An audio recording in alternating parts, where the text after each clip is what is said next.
पूर्व वैमनस्यातून मिरजेतील टाकळी रोड येथे शिव अत्नीकर याच्यावर प्राणघातक हल्ला करण्यात आला आहे।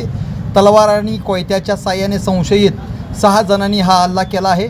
जखमी शिव अत्नीकर यांच्यावर 12 ते 13 वार करण्यात आले आहेत। हल्लेखोर हल्ला करून त्या ठिकाणाहून पसार झाले आहेत। गंभीर जखमी असलेल्या शिव अत्नीकर यांना मिरजेच्या शासकीय रुग्णालयात दाखल करण्यात आले आहे।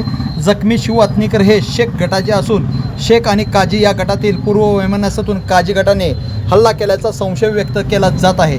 भर दिवसा झालेल्या प्राणघातक हल्ल्यामुळे परिसरामध्ये दहशतीचे वातावरण पसरलेलं आहे।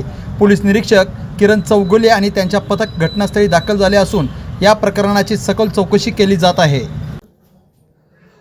जखमी शिव अत्नीकर घटनास्थळी असल्याची माहिती हल्लेखोरांच्या एका खबऱ्याने दिली। हल्लेखोरांची भरधाव वेगाने पांढऱ्या रंगाच्या स्विफ्ट 4 चाकी गाडी घटनास्थळी आली।